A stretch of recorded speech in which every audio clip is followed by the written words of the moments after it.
I still wanted to be a realtor.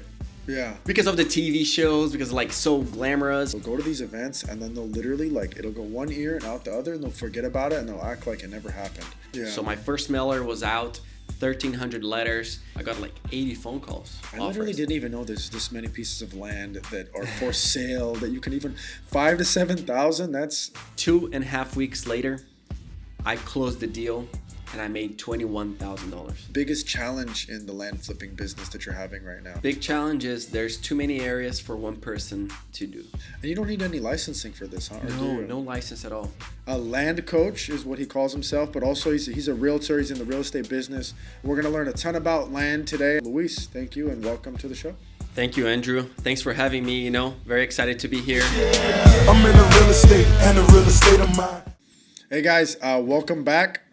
We got episode number 19 for y'all today. I got a subject that I haven't had this kind of topic on the podcast yet. I got a really, really cool guest, an expert in the space. Today, guys, we got Luis Melo. He's a land coach is what he calls himself, but also he's a realtor. He's in the real estate business. We're going to learn a ton about land today, and I can't wait. Luis, thank you and welcome to the show. Thank you, Andrew. Thanks for having me. Very excited to be here. I see your podcast. You're doing great. Office, guys, amazing. If you're in Santa Ana, just stop by, talk to this guy. And if you need a mortgage, let's talk to him. Thank you, man. Thanks, Luis. I'm excited. Yeah. So, Luis, in the beginning of the podcast, I like to tell the guests a little bit about you, kind of where you came from, so then they can understand, when they understand your struggles, they'll understand your success as well. And I know that, like we just talked about, you're an immigrant. You came to this country, and you obviously you grinded your way to where you are now.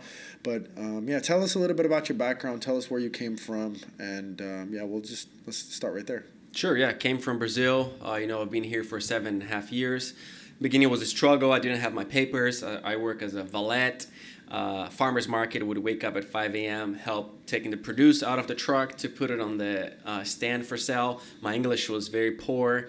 I did a bunch of classes, ESL, English as a second language. First time trying to get a real job in here, the person was like, all right, try to get on the phone with a customer. I froze. I could not talk. What business was this? I was recruiting. I was Apple recruiting. Like you would call businesses to see if they needed employees, and then you would help them find employees. Apple's a big recruiting company. Big one. I went there. I talked to them. They liked me. I was like, they didn't want to give me the job. I was like, hey, give me one day, one opportunity to do this job. But they said, come back tomorrow. They kind of trained me, but by the time I had to be on the phone, I couldn't do it because I wasn't. I just wasn't aware of how to talk on the phone, and I didn't have enough experience. Wow, so you only came here 7.5 years ago. 7.5 years ago. That hasn't even been that long. What's 7.5? You're talking about 2015, 16? 15 or 16 maybe. July 1st, 2016, yes. And so, like you're saying, you didn't even have your papers, so you couldn't work legally? Yeah, I was just a tourist for the tourist? first 6 months, yeah. And then you just went through the process, and you ended up getting... obviously, your papers, and yes. You're able to work legally. Yeah. First, that's even by itself is super difficult. But I kind of know, but why did you, what was going on in Brazil, and why did you come to America, and why did you choose America? Why did you choose Southern California? Actually, it's because of my wife. She was my girlfriend at the time, and I was living in Mexico, where Sergio is from, our cameraman, nice, cool guy. And then she was like, we were going back and forth, and she's like, do you want to move to the U.S.? I'm like, yeah, let's do it. I had my visa before, prior to that, and then we just decided for me to stay, and I'm here. I started traveling outside Brazil for a long time, and the opportunities are here. Of course, at the beginning, it was a big struggle. Yeah. I did work as a server for another 2 years, till I broke off in the real estate industry. But even as a server, I would make good money. So it allowed me to do my land investing, to pay for my stamps, to pay for my software, to expand my business in the beginning. Yeah, no, that's a great little story right there. So, let's start getting into the meat of this conversation. Basically, how did you basically, first of all, how did you get into real estate? Because you're, like you said, you're an immigrant. You come to this country. Like, why real estate? Why did you choose even just to get, yeah, let's start right there. So I had a friend back in Santa Monica. I used to live there, and he was talking to me about real estate. And I asked him, what is that? I had no idea what was it. And he was explaining to me a lot of millionaires come from real estate, and if you want to make money, and I always wanted to make money in my life. I just didn't know how. Like, no idea. You know, I tried to be an actor in Los Angeles and all these things, but did not work because of competition. So he introduced me to real estate, and I was like, I talked to my wife. She's like, yo, it's a very nice thing to do. And what should I do? I went to the route of being a realtor, right? Yeah. I studied it for like 6 or 7 months, took my exam, passed like easily because I did a crash course. And you know, just going through, I was like on internet and it's like looking for events in real estate, Andrew. And I found Robert Kiyosaki. Oh, yeah? And he did a 3-day event, and then he would charge you $1,000 for another 3 days, and then the kick. Yeah. He charged you another $18,000. Oh, there it is right there. Okay. So much money, guys. So I did. There were so many people in there, and they would like give you these ideas of like how to make money in real estate, and it was new, and I was like, man, I can make this work. So I paid. They teach you how to get those credit card free interest rate. You paid the $18,000? I paid. Where did you get $18,000? I got. They teach you guys how to do this. Personal loans, or you just get a credit card free interest rate for the first 12 or 18 months. Okay. So I got that. Yeah. My credit was enough. So I paid them on the credit card, and then I started paying monthly. In the meantime, you know, they teach you about foreclosure, for sale by owners. I was trying to be a realtor. I was working as a server. And this guy inside the event of Robert Kiyosaki, he told me, hey, this land investing, I'm flipping vacant lots. I'm like, what is that? And I'm wholesaling vacant lots, super easy. And there's another guy that's teaching you, teaches people another $1,500, another course. Oh, no. I was like, dude, I can't invest another $1,500. I just spent like $18,000-$19,000 in this. Yeah. I started going to events in Los Angeles. Like every Wednesday, we would meet at Sizzler with old investors, like elderly people that have been investing for a long time. I would be going like every Wednesday, religiously. And one guy from the land space was coming to LA to give to teach people. And these people, like, they're like these old investors. Hey, you should go, you should join because you're a hustler. You can make it happen, you know. And I just did. I paid another $1,500 to learn about the land business. You're really, you know, you're really paying to play. But basically, back to the 18 grand. First of all, man, 18 grand is a ton of money. Yeah. A lot of people would have never done that. What gave you, like? Honestly, I wouldn't do it. So it's just a ton of money for me to pay to learn. This wasn't even that long ago. When was this? No, like 6 years ago, 5.5. Yeah, this is still like the internet. YouTube is still everywhere at 6 years ago. So I don't know, like, what gave you like the notion that this was the right thing to do? Because 18 grand is like, I mean, obviously I don't know how much you were making, but it sounds like you were a server. No. You were doing basic jobs. Yeah, I was doing like maybe $3,000 a month. Yeah, so 18. You're talking about 6 months of just the pay without expenses, without taxes. What gave you that, like, why did you do it, basically? What gave you that, like, yeah? The ideas that they share in these events are out of the box. For real. Like, there's so many things that you can do. And, of course, they get you in that little bubble that it will work if you do the work. So I guess as a new guy, not knowing enough, I just did it. But looking back, I'm glad that I did because I got a lot of information. Like, a lot of information that helped me to be where I am. Mm-hmm. You know, we all have to pay to play. Yeah. And I understand about these people trying to make money. And I'm just happy. I didn't even think about it because of the things that they were teaching you in this course. I'm like, dude, if I implement that to my business, or if I start doing that, I can make money. Right. You know, $18,000 is one contract away, right? It's one property. Yeah. And obviously, Robert Kiyosaki, he's huge. He's a big mentor to a lot of people. Actually, I read his book. It was the first real estate book that I read. Obviously, Rich Dad, Poor Dad. And then obviously he did the Cash Flow Quadrant book, which I really like too. But Yeah. So Same thing here, actually, because I was in Hawaii and I bought his book, Rich Dad Poor Dad. I'm like, whoa, this is amazing. Yeah. And that's how I found him to do the courses.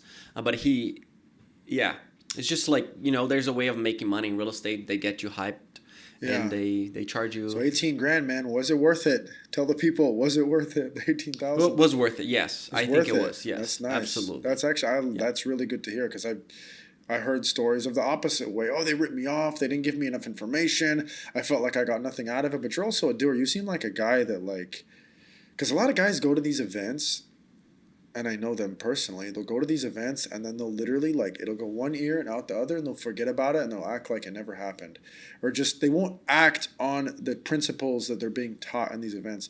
And you don't seem like that kind of guy. Obviously, you're not that kind of guy. You literally took all that information and you put it into your business. So you met a guy at this event that was flipping land, and again, something I've really never heard of. You're like flipping land, and he's making money, and sounds like a great life. And kind of get into that a little bit. How did that go a little bit? Yeah, no. So he was flipping land. He gave me his contact information. I still am friends with that guy, and I just didn't want to do it at the time because I was like, hey, I'm already spending all this money. I don't have anything else. Yeah. And this guy came to Los Angeles to do a one-day course, and I'm like, I'm going to just do it because other people told me to do, like other people in the market, like doing the deals. And I was reading his book even before his class. So yes, I'm a doer because I was reading his book. I'm like, dude, this is amazing. I can make so much money with this. Let's go. Right. By the time he came and we did a Sunday event, I already read the whole thing. I already kind of knew what to do. I already was looking for areas. The next day, on a Monday, I was already downloading properties in Florida, Arizona to send mail to. Didn't know how to search exactly, like the criteria, demand, inventory, things of that nature, but I just did. Yeah. So my first mailer was out, 1,300 letters. It costed me like $1,000 that I didn't have as well. But I got a bunch of phone calls. I got like 80 phone calls. Oh, really? Yeah. Wow, so that worked. How many did you send? How many letters did you send out? 1,300. And you got 80 phone calls. 80 phone calls. See, in our business, that would never work. That would not. Not even right now with the land business. It's totally different right now. When was this? 2019. Yeah, right. Well, right before COVID, basically. A year and a half before COVID, pretty much. Yeah. Okay. So basically, you sent out a bunch of letters. You're getting 80. Well, you can't take 80 phone. You took 80 phone calls? Oh, no. So they teach you how to have a Google number. So you don't really answer the phone calls live. I don't answer the phone calls. I mean, I have virtual assistants right now that answer for me live. But before it was just like go straight to the voicemail. Only the ones that leave you a voice message, you call them back, and then you make offers, right? Okay. So that's what they were teaching you. Wow. Because you don't want it to interfere with your personal life because they do call you a lot. So anyway, after that you did this before you went to the course, though? You did the letters before you went to the course? No. Next day after. Oh. I read everything. I was looking for areas already. And then after the one-day event, I'm like, okay, this is how we should do it. And now you're flipping. So this is obviously this is what you love to do, right? This is, you're Luis land coach. So what gave you the passion to do this? You know what I mean? Like you started seeing it work and you just kind of kept going with it?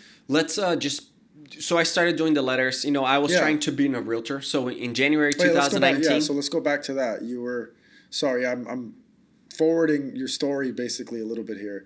So yeah, being a realtor, we're in Southern California and you're trying to be a realtor. This is before the land?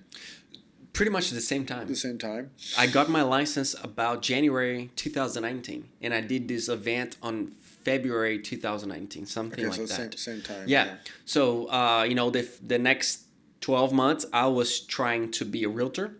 Yeah. I was trying to be a land investor, and I was working as a server in a restaurant. Oh, okay. So in hindsight, if I look back, I wish I would have focused on the land business. Besides being a realtor. Server, I had to do it, guys. 9 to 5 job, that was my job. I would never quit because I didn't have enough money. Right. Land was not easy in the beginning. I was struggling. I didn't know what to do. I started making money, but I still wanted to be a realtor. Yeah. Because of the TV shows, because so glamorous, I'm like, I should have stopped and just like gone for the whole land business, because I was door knocking, I was sending letters, I was calling people for sell by owner, I was doing all of it, and I just wasn't getting any traction being a realtor. I got one for sell by owner listing, which I was very happy. It took me like so many open houses to sell that house. Make what I made probably like $18,000, but it was so much grind. It was A like lot of work. grinding. Yeah. Door knocking, guys. I did door knocking. Door knocking. Obviously, like you just said, cold calling. So what happened with real estate? You're not. I mean, I know you're still in real estate, but it's not as a realtor. But it's not as big of a passion as land. So what happened with real estate? Why didn't it progress? Basically, Because of the competition. Like if you call a seller right now, Andrew, they're not going to be ready to sell right now. They might be ready in a year, 2 years, 3 years. You have to keep that relationship. It's very time consuming. Same thing with the buyer. I know a couple people, they're like, oh, I want to buy it, but this is not the right time. So I didn't find the timing correct.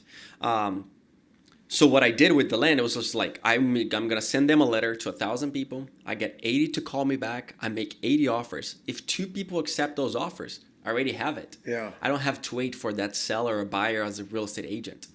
Yeah. That's what I was like, okay, this is much simple. Yeah. And I can do way higher numbers with the land. It was easier to scale for you, basically. So much easier. There's a guy online that I follow, a guy named Pace Morby. I don't know. I know him. Pace said, I joined his course, and he's kind of one of my like online mentors, I guess you could call him. But he said that, you're a realtor, and a realtor is a service provider to people in real estate. He just posted something like that, and Pacey, if you're watching us, Pacey knows about land, man. Pacey knows about me. If you're watching us, call me for the podcast. Yeah. I like that guy. Yeah. Yeah. I love Pace. He basically said, that me and you as a realtor and as a loan officer, as a mortgage broker, I'm a service provider to people in real estate. And now you're kind of getting out of that. You're no longer a service provider. You're actually in real estate. You are the investor. And I know you're wholesaling too. So but you're a little bit more in control versus being the realtor, where you kind of have, you have clients, you have a seller or you have a buyer that you have to deal with. And let me tell you, dealing with sellers and buyers is the worst thing ever, because you're representing them. You're not doing it for them. Yeah. As myself, as a lending investor, I'm representing myself. Right. So when I'm talking to a seller, this is how much I can offer you, Andrew. To a seller, this is how much I can offer you. When I'm talking to a buyer, this is how much I can sell the land for. There's no movement and there's no emotional connection between you and me. Hey, listen, this is how it works, and that's it. Now when we're presenting... But land has less... there's less relationship with the piece of land than it is. Well, a house, obviously, they've lived there. They have memories there. Land is just land. You come across those people that they have a lot of emotion because they paid a lot of money for their properties, and most of them, they don't have any emotion attached to the vacant lot itself. That's why it's so easy to them to like, I will accept your offer. I just got a property in Arizona, $38,000, commercial lot, 1 acre. Mm-hmm. It's worth at least $80,000. You know why is the guy selling it to me? It's why? He needs to pay his tax returns. To the IRS. He needs to pay that money to the IRS. Oh, okay. So how did you get this property? Like, let's just say, so I'm Luis's student now, okay? So I want to go sell land, Luis. Luis, how do I become a land flipper? Yeah, if someone is hiring me, my full commitment is to them, to teach them, to share everything that I have on myself, because I want them to be successful. But the first thing is finding areas. And that's something that I struggled in the beginning. Like I said, I just mailed 1,300 letters, but I did not know what I was doing. Right now, I know how to find an area and how to dissect that area to know how much I can offer in order for me to make money, right? And there are areas in Florida that I don't do any letters because Florida is very competitive. So I do texting, I do ringless voicemail, I do email. That saves my cost a lot. So I would teach the student, first of all, on how to find a perfect location. Not perfect location, but how to find good locations. Multiple locations. A lot of demand, basically. A lot of demand, yes. All over the U.S. More sold inventory than demand. And then how to reach out to the sellers, right? How to use the scripts, how to do massively, how to use the softwares. And then once they get the person on the phone, how to connect with them, and then how to make the offer. Because I'm never making the offer at the first call. Never. Like, first is connecting. Hey, how are you? Not me personally. My assistants are there connecting with them. And I jump on calls. Like, I was calling people today and this morning before coming here. But they do the massive numbers, right? Probably have people in your database as well in your work that does that for you. So, just showing it to them that it works. It takes perseverance. It's not just like, let's make 10 offers. And if it doesn't work, we give up. Yeah. No, guys. We got to make 100 offers a week. We got to make 1,000 offers a month. At least. That's the amount. So I think for someone that's trying to be a student or trying to do anything in real estate or mortgage or anything, it's massive action, Andrew. We got to send so many offers out there because most of the offers will be rejected. Rejected or, maybe even not responded. You're sending thousands of offers? Yes. Like a week, a month, or... So pretty much, it's a lot of offers. But also, like making an on a real estate transaction is I would assume it's a little bit different because making 1,000 offers in real estate, that's not that easy. Like for houses, no. For multifamily, no. I don't know. For land is easier, guys. For land, as the contract's the same. Are you using the standard car contract?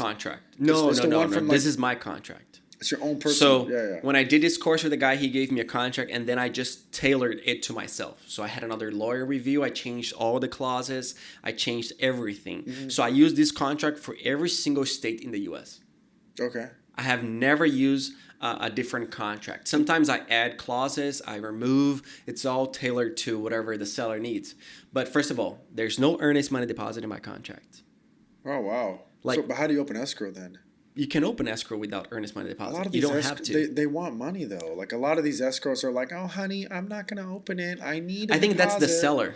That's the seller and the seller's mentality. A couple of them I do put some earnest money deposit because I like the land so much that I'm gonna buy. Doesn't matter what. That I want to have that buying agreement because sometimes a few states they would not accept no earnest money deposit as binding agreement. But I'm putting so many properties under contract, Andrew, that if I were to put 5,000, 500, 1,000, then I would be broke just on earnest money deposit. And at the same time, my concept is like to sell the property before I have to buy. So the seller signed the contract with me. Next day, it's for sale everywhere. I do all my marketing. I teach my students like how to do it. Wow. I think we went all over now. Yeah, we went a little bit all over, but so you're doing wait, but you didn't answer. Sorry, how many? So 1,000 contracts and how long? No, that's more. So like, how long does it take you to send 1,000 or like in 1 month you could send 1,000, or is it? No, I send more actually. I send probably between like 5,000 to 7,000 a month. I literally didn't even know there's this many pieces of land that are for sale that you can even 5,000 to 7,000. That's so they're not for sale, right? They're all. You're pushing the seller to sell, or you're like trying to get the seller to sell, but it's just a ton of land. And you're right, like people just have land just sitting there that sometimes it's like, what are they even doing with it, right? That's probably they're not doing anything. They're just paying the property taxes. It's just costing them money. They're paying someone to go there once a month to cut the grass. What do you need to cut the grass? You don't even do anything. Some of these lands are in the middle of nowhere. Yeah, but some counties like in Florida, they require you to keep the land clear because of fire hazards. Okay. Or because it's approaching the neighbors next door. Right. So there's some areas that you have to follow their guidelines. Wow. So you're doing thousands of contracts. First of all, that's wild by itself, and then So let's just say I send 1,000 offers. Has the market changed over the course of? Has COVID changed your market, by the way? Before COVID and after market, has it changed the land flipping business? Yeah. In the beginning of COVID, it was the best. I wish I would have done more offers because people were signing left and right because they thought it would be a crash. Yeah. So I was making a lot of money. There's a couple areas like Naples, Florida. If you research, I made a lot of money in there, but right now I haven't gotten a deal in there for the past year and a half. Because it's too competitive. After COVID, after the news were like, properties are up by 30% and 20%. When you call the sellers, they're like, no, my property's worth way more money. So it's harder to get deals right now. Actually, it was hard in 2023. 2024, again, Andrew, it's way easier right now. Sellers don't have the cash, and they Yeah. need the cash. Yeah. So when I come along and I offer them cash, they're like, yeah, I will accept your offer. Yeah, you know what? I was just thinking it's an easy thing for me to sell. If I had a piece of land, the economy is not doing as well as it was doing. So, these rates have been up for a while. A lot of people are starting to lose money. So, if I had a piece of land and you're offering me money for it and I wasn't even expecting it, I wasn't even thinking about selling it. Yeah, I just thought about this. I'd be, yeah, Luis, I'll take whatever. I'll take 50,000, 60,000. Yeah, crazy. It's 60,000 that I didn't have before. Yeah. So it's like, and I'm, like you said, I'm paying for the land. Like one thing that happened, so I just did, but it's called blind offer, guys. So I don't know the seller, I just know the area. So I pretty much dissect an area, and then I see okay, properties in this area, they're selling for $50,000. Mm-hmm. Let me offer 2022, and let's see let's see how it goes, right? And then they will call me, they will accept. So this guy called me. I offered him $3,000 for one piece of land in Arizona. He called me back and said, hey, I have 6 more. Would you be interested in buying all 7? I'm like, absolutely. So I just sent him a contract today, $21,000. And I guess what's the value on those 7 vacant lots? 60,000. 60,000, worst case scenario. Okay, but my thing is why am I giving this to you for 60 grand? You're giving it to me for 20. I'm sorry. Why am I giving this to you for 21,000 when I'm the seller, so I know this is worth 60. Why am I discounting this so heavily for you? First, they don't know. Oh, they don't know. Okay. It's worth 60. They don't do the due diligence. They're not like us hustling, trying to get every single dollar in our pocket. This guy's retiring. I was talking to him earlier today. And it's also when is the next time I'm going to find a person trying to buy all of my pieces of land? Yes. So it's he finally, like I was just talking about, I finally found somebody, and now you're that guy. Yeah. And so I'm going to make it easy for him. I'm going to use a local title company. I'm going to pay all the fees. He's going to net that amount. And, he was just retiring, and he said, hey, I just want to sell my vacant lots. I'm tired of real estate. I think he said he's 65 years old, and I'm just talking to him. What do you mean you're tired of real estate? It's just land. You're not doing anything with this. So it's it's not making you any money. It's going to make him it's going to make him right? money when he sells it, but keeping it is, you're not making any money keeping it. Actually, that's actually why land is very hard to finance. Yeah. Do you finance any of your land? Because the reason land is hard to finance where we come from is because land doesn't make money. Land just sits there, basically. Are you financing? So I know you're a land investor as well. Are you financing any of this? Or are you just cash? Not financing with banks. No, there's Seller no way. finance? Seller finance. Yes, I do a bunch of seller finance, guys. So another revenue of my cash is from seller finance. Let's say I bought a property for $5,000 and it's worth 20, right? I then go ahead and sell it to someone else. They're going to give me $5,000 as a down payment, and then they're going to pay me monthly. So that's a new way of me selling my vacant lots. So I have probably 24 notes right now on my portfolio that people keep paying me monthly because they didn't have enough cash to buy the whole thing, but they gave me a good down payment that 80% of the time paid for my whole investment, and then they just pay me monthly. So that's how I do it. And I have been trying to buy properties with a seller finance strategy. Like, Andrew, you have a vacant lot, it's worth $100,000. Let me give you $15,000 down, pay you in payments. It's hard. They want the cash, and they would accept the discount cash, and then I just go for the cash, and I find cash with someone else, with an investor. But selling my vacant lots on seller finance, I love because, I don't have to pay the whole tax, the capital gains on the whole amount. I just pay on the money that I get that year. Yeah. And I can have that cash flow in my business. No, that's a great way of honestly building some residual income, something that realtors don't get, and something now that you've kind of stepped away from real estate. It's actually something that I've been thinking about a lot because, again, I'm in the real estate business and I don't get any residual income. And I was just telling you, Isaac, I need to figure it out because, and this is a great way to do it, kind of buying land. But I guess how's the market now? Do people want land, basically. I guess it depends on the market, but Yeah. I guess in general, yeah, if you want to just talk just in general and maybe specific markets or any hot states right now, yeah. For sure. So my whole strategy is to get a property under contract for at least 60 days.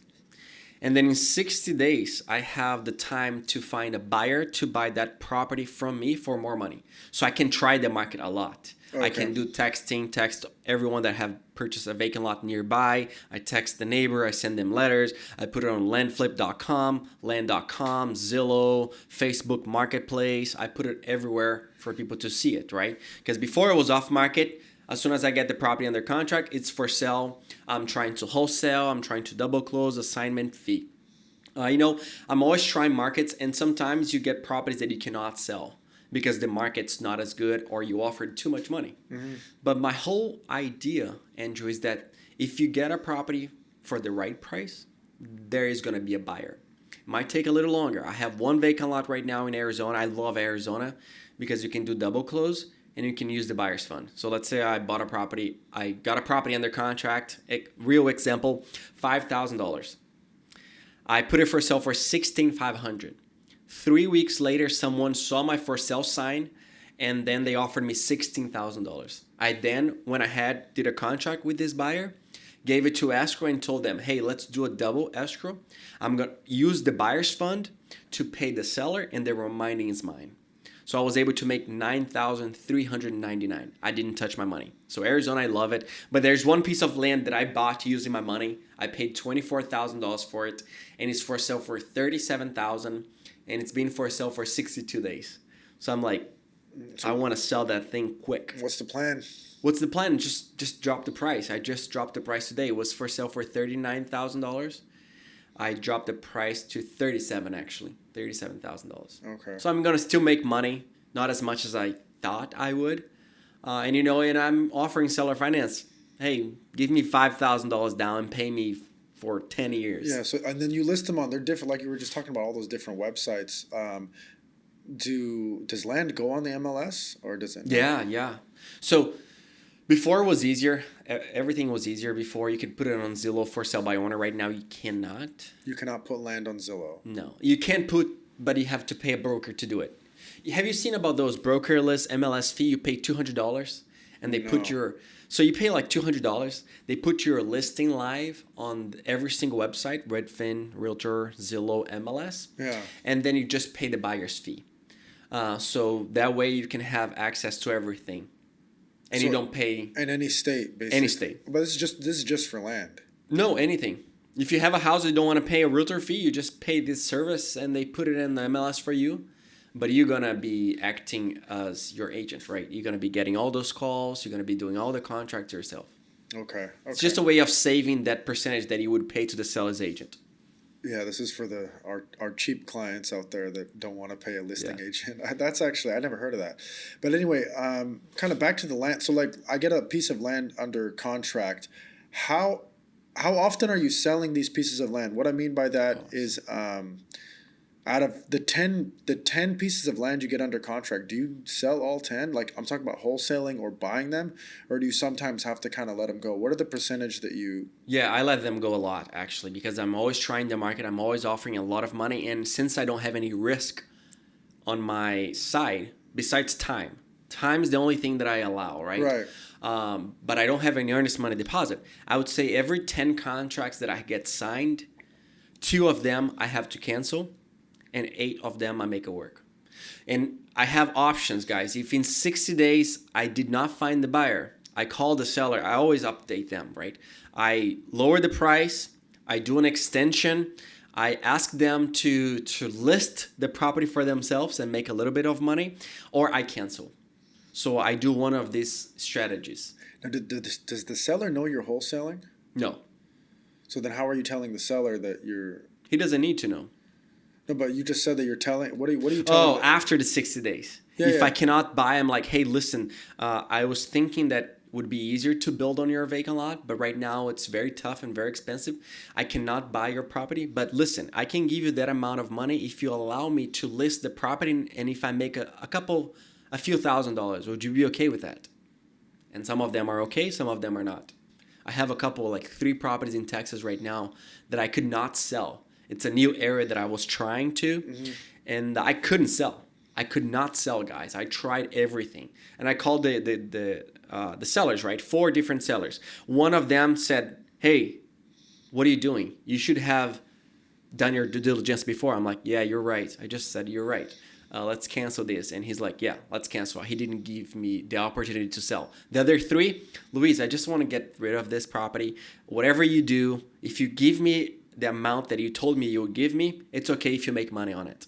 I just did a new contract, and I added in there that I could put it on the MLS, and I could make money on it. Yeah, so I guess you're right. It's for sale still. So that area is not a good area. Yeah, so it depends on the seller. You know, like everybody's personality is different. Everybody's reason for selling is different. Now, like, I kind of want to go back a little bit. Like, if I wanted to get into the land business, land flipping, land wholesaling, and even if I was one of your students, how long do you think it would take me to start doing this? So, to start finding areas is right in the same week. It's up to you to send offers, but if you were somebody who's hungry, somebody who's like I would say like best case scenario, and then what's your average? Like, how long would it take me on average maybe to get one deal under contract? And then what's like the best case? Like, this guy's killer. What do you think? First thing is, are you afraid of rejection? Okay. No. Okay. Not afraid. So that's a good thing, because I get rejected daily. I had students that were afraid of rejection, and they just stopped doing it. They did like 5 offers, 3 offers, and they just didn't do it anymore because they were afraid of being on the phone with the seller. So it's not for them, absolutely. But if you are one that's going to be doing what I require, because for my students, I require them to reach out to at least 2,000 sellers a month. So 2,000 sellers, let's say 100 got back to you. When you say reaching out, is that just texting, voicemail? It doesn't mean that they're going to reply back. Anything. Okay. But let's say 50 got back to you, which I think is very reasonable. 50 people would get back to you. So 50 offers you have in your hand. So if you do 50 offers a month, I kid you not, in 2.5 months, you're going to have 1 accepted offer. And then in another 2.5 months, you will sell that property to someone else. And in the meantime, you're prospecting, you're going for more sellers, you're going for more offers, so you can have more, because you cannot stop sending offers. So it's 5 months. 5 to 6 months. 5 to 6 months. Yeah. And if you're sending offers.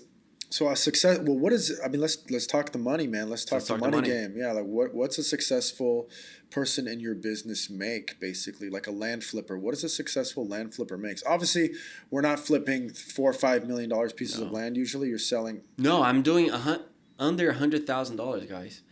I'm buying these lots for $10,000, selling it for $25,000, buying for $5,000, selling it for $16,000, buying for $1,000, selling for $5,000. So yeah, so.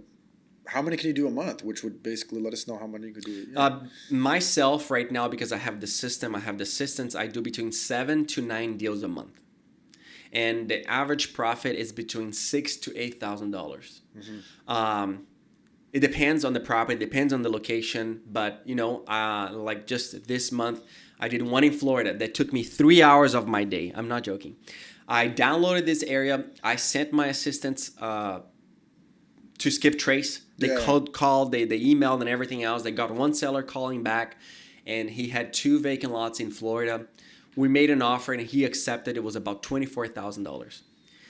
Right away after the property's signed, we hire photographers. They go out there, they put for sale sign for us. Oh, so that's how you do it. Yeah. You get it. So you get the photographer to put like a real for sale sign. Yeah. Okay. And the neighbor called me. Like not even an hour after the girl put it for sale signs, because they're watching. Yeah. Those owners, they're watching, and he's like, "Hey, how much you're selling the property for?" And a huge accent. I'm like, $52,000. Texas? Florida. Florida. Yeah, okay. I think he was from Texas. It was a different accent. I said $52,000, and he offered me $45,000 on the spot. Cash. 5-minute phone call. $45,000. I got it for $24,000. Right? That's a lot of money. I was already making good money. So I was like, hey, listen, let me think about it. I'll get back to you. I never give them an answer right away. I called him next day or 2 days after, and I said, hey, listen, I'll meet you halfway, $47,500. Deal. He said, yeah. Deal. 2.5 weeks later, I closed the deal and I made $21,000.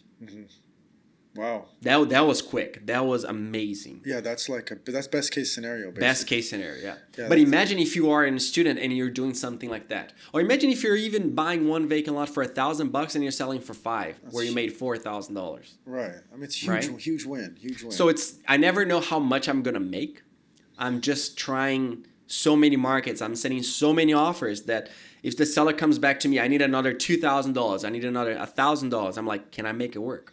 Instead of making $5,000, now I'm gonna make $3,000. So you don't have a method of how much you want to make. You don't. No. Oh, okay. So you just kind of measure the market, basically. Measure the market and send tons of offers, and when they get back to you, if they want a little bit more money, you're like, all right, should I try this? Because I'm trying, right? Yeah. I can't sell all my vacant lots, but it's a good idea, and there's just a ton of sellers out there. My job is to talk to them. My job is to make the offers. That's what I do. Yeah. Wow. So your method is, like you said, ton of offers. You're casting a big net to try to get the fish. Yeah. Basically, but you also have a team. You were just talking about your team. Oh, yeah. Tell us a little bit about your team. How did you develop this team, and did you have to train them? Where did you find them? Things like that. Yeah. I train them daily. It's a daily grind. If you look at my phone, there's like texts from them right here on Skype. This seller wants more money. How do I do it? They know what to do on a daily basis. But I started with I started with different companies in the Philippines that they would call the sellers for me. They would reach out, but I found that they were not as effective. Then 3 years ago, I'm like, hey, this is time to hire someone. Yeah. I found someone in the U.S. I did on Indeed, and I liked one person. I hired her, but she was not reliable, so I let her go. That's the U.S., man. I'm telling you. Anyway, go ahead. She was making good money. Don't get me wrong, And then I found another one in the U.S., and she's my main employee. She's in Miami, Florida. I have never seen her in person. She's been working for me for a year and a half. Like last year, she made $30,000 working part-time. Yeah. Right? And then I was using this company in the Philippines, and they were not paying their employees. You pay them, and they're not paying them. Yes. And the employees came to me. I'm like, hey, let's do something. You work straight from me, and I'll make sure you get your money. Right. And that's what happened. So I hired one, and then I hired two, and then I hired three, and then I hired fourth. And they're all like friends of each other, maybe, or something? Yeah. So 4 employees from the Philippines. 3 of them are in the land business. One of them is for my social media, and another one from Miami. So I have 5 virtual assistants. They have to have good English, because 2 of them are on the phone, like with the sellers. So right. Very good English guys. They follow my script and everything else, and I train them on a daily basis, weekly basis. They're always talking to me on Skype because I'm always available during our time, like during 9 to 5 kind of. Yeah, U.S. time, because they're overseas. Yeah. But they know what to do. They absolutely know what to do. If there's something they need me right away, they call me. And it's just like try and error, because I burned to a lot of other people that did not do their job very well. When do you step in? You said you have these VAs calling sellers. So when do you decide to step in? Once they're almost ready to sign, but they're not ready yet. They don't trust them as much as me. Yeah. But a lot of them, they just trust them, and they just like signed agreements without even me introducing myself. Yeah. So it's just like that tough seller. Then like they tell me, Luis, this guy's interested in selling. You should call him. Yeah. And you don't need any licensing for this, huh? No license at all. Yeah, you don't need anything. You're just buying land. Buying for myself. You're just buying land. Selling for myself. I guess you don't really need any license here, because you're not really. I know that wholesaling in general, I know for regular real estate, some states are starting to make you pretty much have your real estate license if you do want to wholesale. I don't know what states those are. Illinois comes to mind, but I don't know for a fact. I don't think Illinois, because I just downloaded an area in Illinois. Yeah, there's some states are making you basically go Oklahoma, maybe. I don't know. Actually, I bought property in Oklahoma. I don't know. I'm not sure about that, but I was gonna. You don't know, huh? That because I I don't. don't know if wholesaling land is similar to wholesaling. I don't know if they I think is if you separate wholesale it. more than 1 or 5 properties a year, they will catch you. But I don't know. Okay, okay. Another thing I wanted to talk to you about. I don't know if you know a lot about it, but it's something called entitlement, which Mm. is what the land is kind of used for. So when you're looking at land, do you look for any special purpose for the land that you could basically market? Like, I don't know, like this land is good for a gas station or a hotel. It's like hospitality, or do you even and you because you're wholesaling, you don't have any time to get permits and stuff like that. But I'm talking about maybe even after. But anyway, I want to talk about. Sorry, I'm asking too many things right now. But in the beginning, when you're looking for land, do you look for any land that is entitled a certain way? Not really. No, I don't look for anything like that. First of all, when I'm downloading areas, I do the minimal possible work. Only when the seller calls me back, that's when I dissect the area a little bit just to make an offer. And even then, I don't know anything about the market. Once they accept an offer, that's when I'm like, okay, I need to know more about this. Why are the vacant lots selling in here? Zoning, entitlements, and everything else. But Yeah, I do the minimum amount of work before a seller signed the agreement. But I don't really care, to be honest with you, yeah, to that's the not something. entitlements. Okay, No, because I it did doesn't matter residential, basically. industrial, commercial. I have done all of them. But the best one, in my opinion, is residential because there's more buyers out there, Yeah, Andrew. And I have one project right now in Fairplay, Colorado. I bought 1 acre. I'm subdividing into 4 parcels. okay. I'm making a 6-figure income, and I'm keeping one for myself. Wow. Wait. Well, let's talk about this. Wait. 1 acre in Colorado. You're subdividing it to six different Four. parcels. Four different It's a parcels. minor subdivision, so it doesn't require me to do a lot of work. It's like the minimum amount of work. So What are you gonna do with the other three? You're gonna just sell them? I'm gonna sell them, Oh, okay. and And what are you gonna do with the one that you have? The one I'm that gonna you're keep it. I'm gonna keep it forever. I don't know. You're Maybe I'll just, do a Starbucks there in the future. I don't know. I'm gonna keep it. you're still kind of deciding on what Yeah, you're gonna do. but I'm not gonna sell that one because that one side of the street, it's not developed yet. So once they develop that side of the street, the value is gonna go even higher. But the whole idea is, I text sellers, and this guy came back to me, talked to my assistant, not to me personally, saying that he needed to sell the vacant lot. Family members, people were making offers to him about $38,000. When I saw the vacant lot, because they told me, hey, this guy wants to sell, call him, Yeah. right? There are a couple vacant lots that I need to know right away. And I'm like, okay, I love this vacant lot. Yeah. The appraised value, it's $200,000. I'm not kidding. And he said on the phone to my assistant that he got offered for 42. I'm like, how can I make it work inside my mind? I'm like, let me offer him $48,000 because it's going to be the highest offer for him. And I called him, connect. I'm like, hey, I'll give you $48,000. Let me think about it, Luis. 30 minutes later, he was like, I talked to my family. We can do 52. I'm like, 52 it is. It's assessed at $200,000. So where did you get the assessment though? Assessed value at the county level. Oh, at the county level. So it's 1 acre. Wow. One property that I was sold at 7,000 square feet vacant lot was sold for $89,000. Wow. So I'm subdividing. 3 parcels are going to be about 7,000 square feet. Uh-huh. I'm ranging that they're going to sell in the worst case scenario for $70,000 each. And the remaining, which is $20,000, 20,000 square feet, it's going to be mine because one side of the street's not developed yet. Once they develop that side of the street, it's going to be worth way more. Right. So it's not in my favor to sell it right now. There's road frontage, there's water, there's electricity, there's everything on the street. Oh, yeah, you're just, like you said, you're just waiting for the area to kind of develop and that property is going to go sky I just high. sent the documents to the county yesterday to start the subdivision. And it's only going to cost me about $8,000. with land surveyor, all the $8,000. fees, $8,000. So I'm gonna be up to the work for $60,000.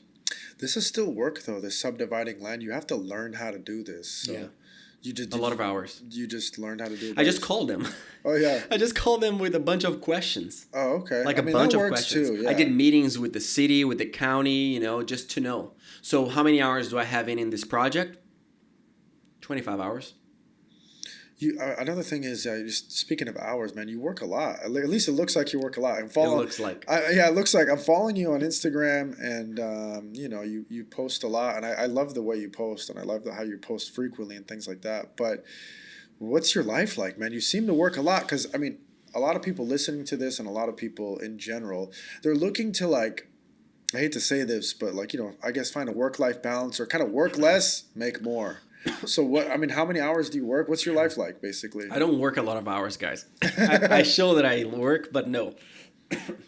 I primarily in the morning when my son goes to school, I get in my computer. I work for 3 or 4 hours. I go to the gym. I come back and I work another 3 hours. But I'm always on my phone, checking my employees. I'm always looking at new areas. Over the weekend, I don't work at all. But you're up at like 4 a.m. What are you doing at 4 a.m.? Because sometimes when I have to go to the racetrack with my son because he drives go-karts, I just wake up that's cool. before and I'm like, I can't sleep because I'm so anxious to go to the racetrack. What am I gonna do? I jump in my computer. Oh, that's what you were doing out in where were you, Riverside? Riverside, yeah. Oh, he races go-karts? He races go-karts. Oh, that's cool. How old's your son? 6. And he's racing go-karts already. This kid is... Yeah. I got a 5-year-old. I don't think... Yeah, we talked about it. Yeah, I don't know if he can race go-karts, man. He's barely learning how to ride a bike right now. I don't know about racing go-karts. But it's fun. I'm sure it is. Anyway, Luis, what's right now is the biggest challenge in the land flipping business that you're having right now? Or do you have any challenges at all that are in your business right now? Oh, yeah. A big challenge is there's too many areas for one person to do. So there's a lot of business out there is what you're saying. There's so many states. There's so many areas. If you look at Zillow, there's so many properties being sold every single month. That's just, I can't do it myself. I really can't. I have a tab in my computer where it's like new areas to invest. But there's just so many areas in there that I can't go after all of them. I know it's a little selfish, but instead of doing coaching, why don't you build your team to be bigger so you can do more deals? Because coaching, I get it. You're doing a good deed. You're teaching people how to do what you do. You're teaching people how to make money, which is a beautiful thing. But, this world is an evil place. You want to earn the money. I know. You know what I mean? So why aren't you focused on building your own team? Or is that something, Maybe I should. Yeah, maybe you should. But, it's the same mentality that my wife had once. Uh-huh. She's like, you have all this knowledge. You're making this money. Why don't you just do it yourself and be quiet? Right? Right. But listen, I taught some people. I learned from someone. I cannot multiply myself by 5 or 10 times. And I like teaching other people. I like to see them making money, And Andrew, there's just too many areas in the U.S. for one person to do it alone. That's what I'm saying. So build the team and you have it's 25, 30 people now. You're going to get a huge headache because, it's just like conglomerous, on how much you have to teach other people. So I'd rather teach someone and they go on their own, they make money and I make a little bit money with them than just doing it on myself. Because it is simple, but it's not easy. And if I were to do 25 people employee, I have to do a lot of my time. Like a lot of it, because it's hands-on. Don't get me wrong. I do the hours. I have them doing at least 20 hours a day between these 4 employees on the land business. But there are certain things that just myself can do it. Mm-hmm. So, I guess I can do it, but it would be, I like the balance. Yeah. I love the balance, man. Yeah, I get it. I would be working nonstop, and it's draining, because you're gonna make offers after offers after offers. You're gonna analyze one market, analyze another market. You gotta see this property because it's a little bit different. What you would do is you would have teach someone to do that. Pretty much. But no, you would have basically these VAs would have teams. So you would have a team leader, a VA team leader, and then you would have people under them. And then those team leaders. So then instead of having, right now you said you have what, 4 or 5 employees? Four or five. No, those are 4 or 5 team leaders, and they have 4 or 5 under them. Right. And that could be something, yeah. There you go. That I can work Little on. light bulb. But it's very hard to teach people like. But you said they're already getting them under contract for you. Sometimes, not all the time. And obviously, they're going to get better the more that they do it. And then you only step in the major cases. Yeah, but I step in to see how much a property is worth. They don't know how to do that yet.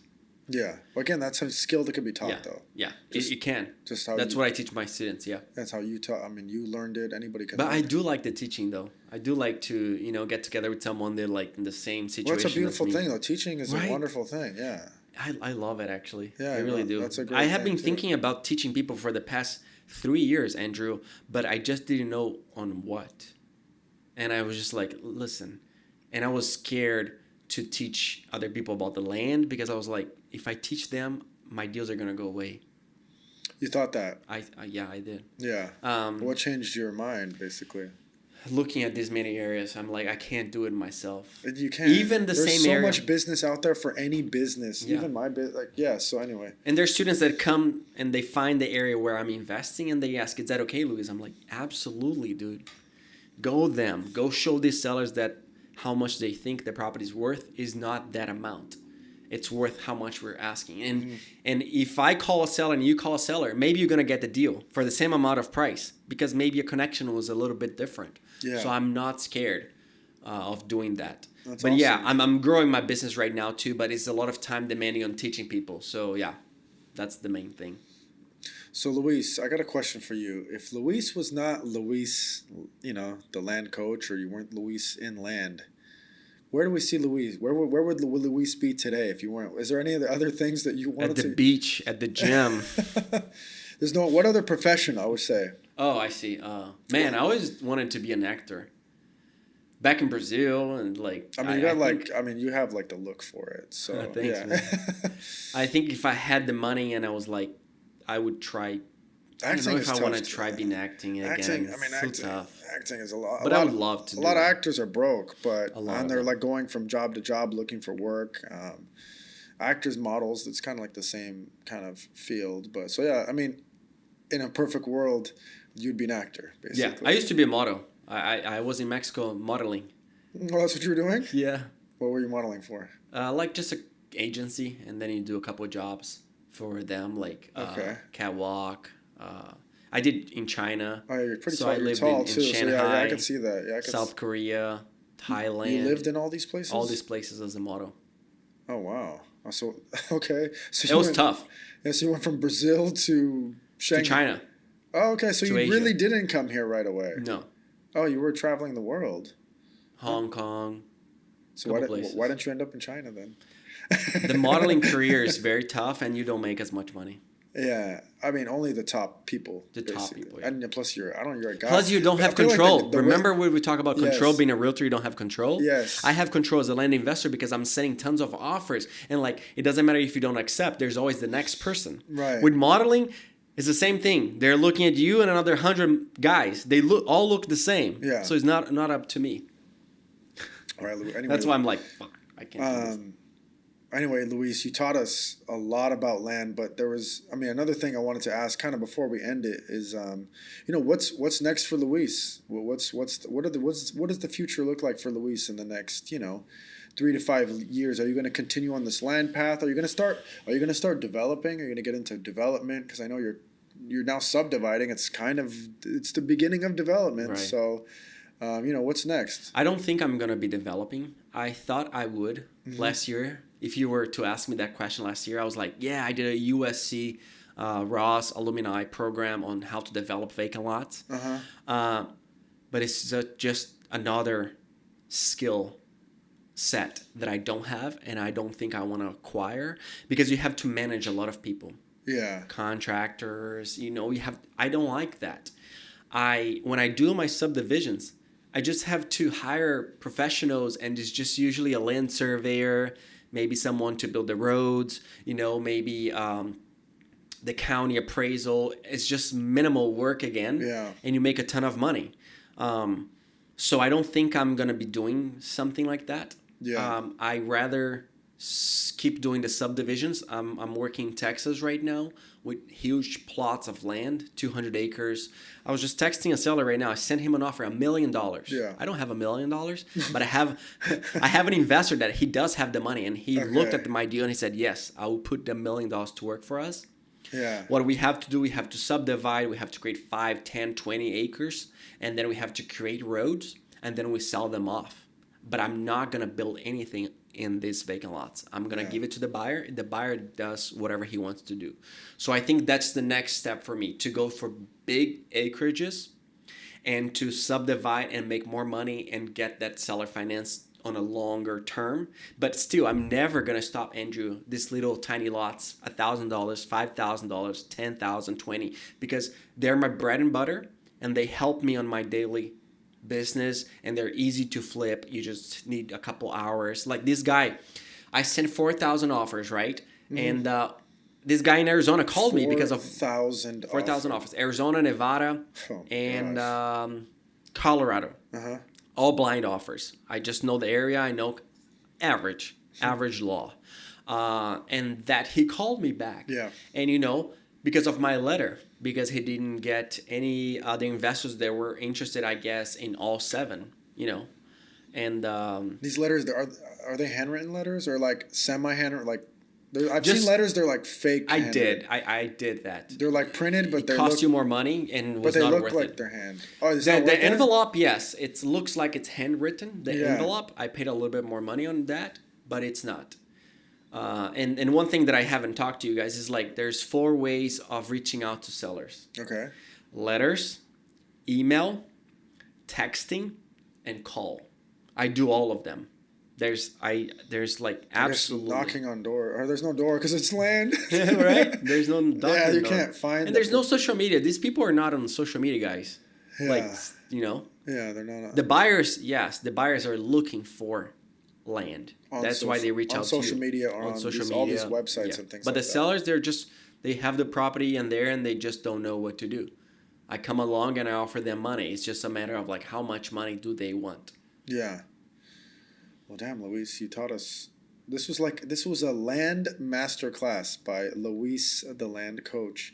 Man, you're kind of like a rags to riches story. I know maybe you're not like rich. I don't know how rich you are, but you're doing better than most people. I could tell you that. So I mean, I'm getting better and better by the day.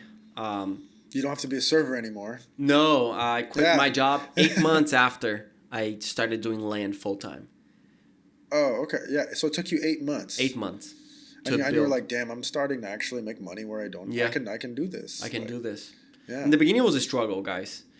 Maybe I should have waited another 3 months. How long did it take you to pay back that $18,000? 12 months. 12 months. So it paid off. That's still pretty good, man. It's. So but that was not the most expensive thing that I have ever bought as a student. I did this course. I'm still doing it. This one was expensive, guys, and I'm like, I'm mad at myself that I paid so much money. It was $35,000 for this guy to teach me more about seller finance deals, how to make notes, how to buy it, how to do different clauses. So that one.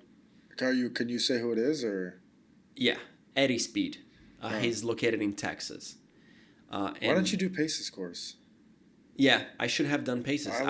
I didn't know about him, so again, a mistake on my end. Pace is the king of sub 2, and I would have gotten the sub 2.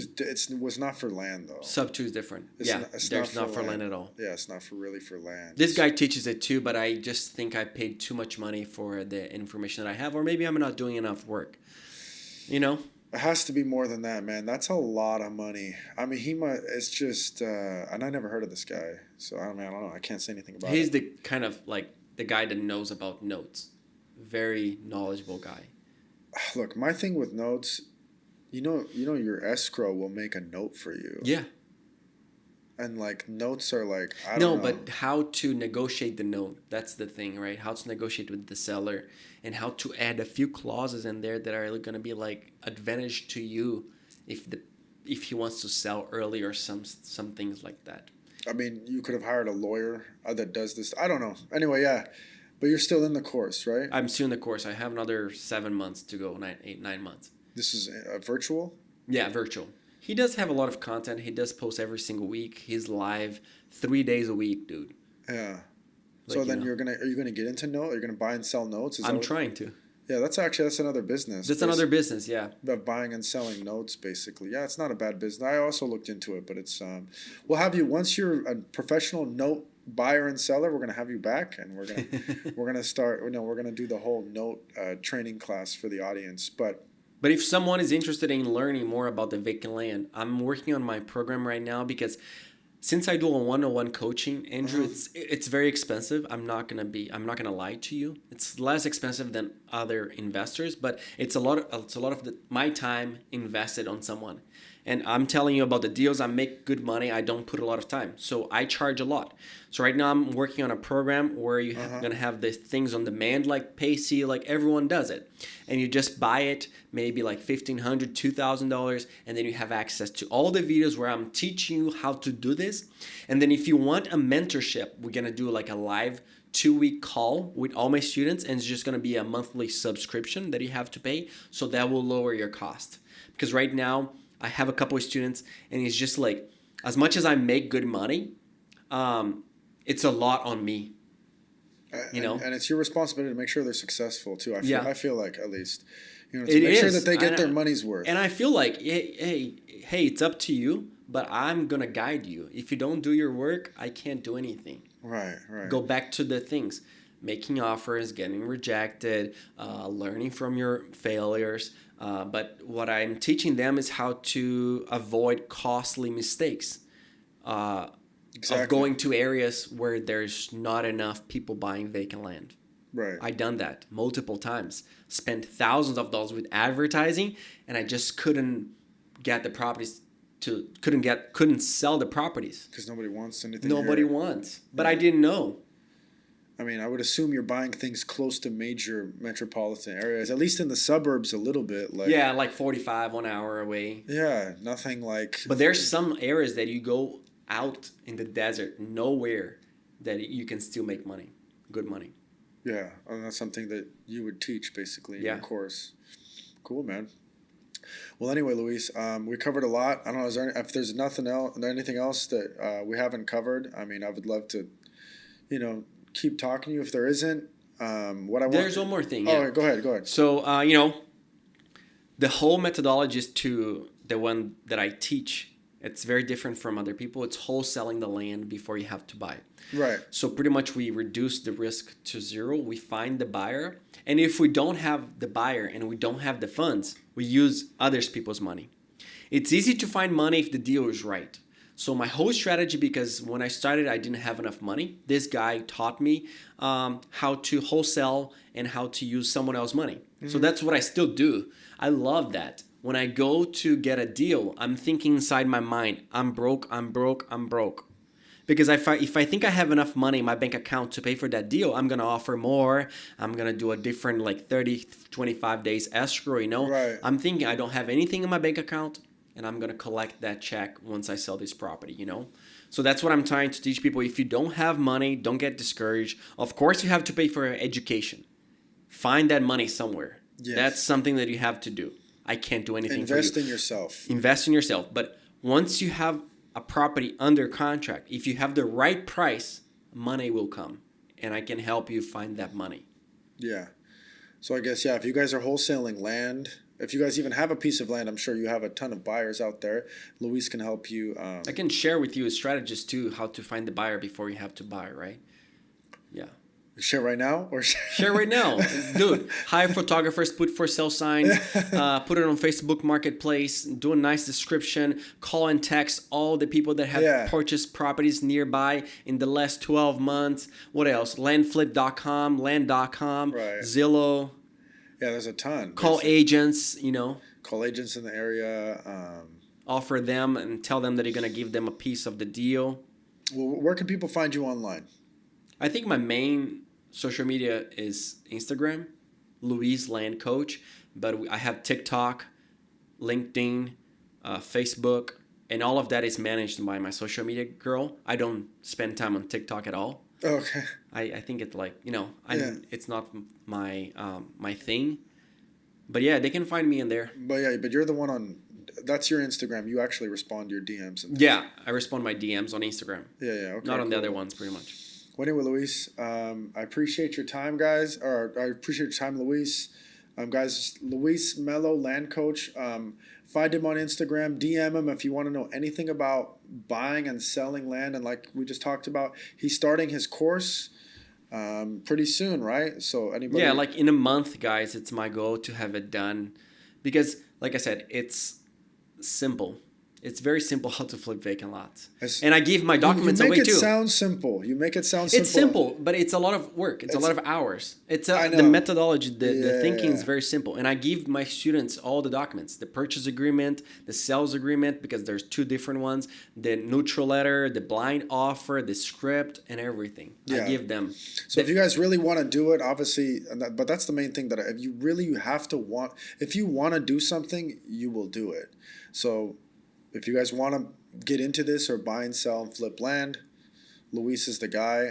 He's here in the Southern California area, but obviously he's virtual everywhere and across the world, actually, at this point. We didn't talk about how nice it is to flip a vacant lot, because there's no termite, there's no general inspection. Oh, yeah. There's no roof, there's nothing. It's pretty much, like a couple areas where you have to do a wetland report, but a boundary survey, but pretty much all my vacant lots. Minor stuff. Like, super minor. Because nothing is deteriorated. It's just land and dirt.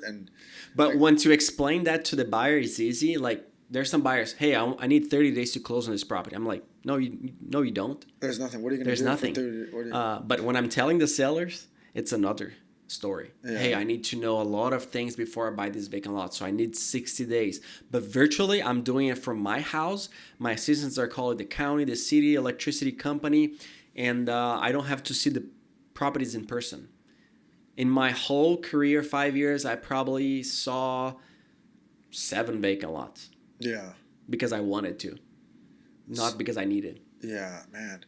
So it's something you could do from the comfort of your home, or the comfort of your office, wherever you work, and you can do it all throughout the United States. You don't have to be licensed. You don't have to have any formal education. You just need to hustle, and you need to really want to do this, basically. Just like I was just talking about, just like anything else in the world that you really want. If you want to do it, you can do it, and you can make multiple 6 figures a year, if not millions, depending on the kind of deals.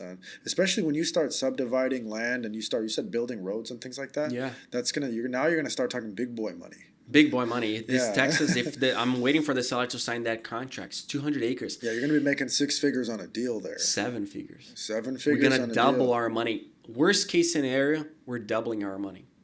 So you're buying, yeah. Buying for $1 million, selling for 2. For 2, but different buyers, different strategy. You do notes. You have to do a bunch of things, because most people don't have that cash available to buy the acres when you subdivide them, but they have the money to pay you monthly. And then you have to create the note, sell the note. Also, because this land doesn't make money, so it's hard for me to give you that much money, because I need it to build on the land. Yes. Or I need it to so I want to do seller finance on the land so I can save my money to build, like I said. And then once I'm done with the project, I'll send it to an end buyer, then I'll pay you back all your money. Yeah, you're so correct, Andrew. Yeah, so anyway, that's kind of what happens. Eventually, I want to get into other stuff like that. It's a very interesting conversation.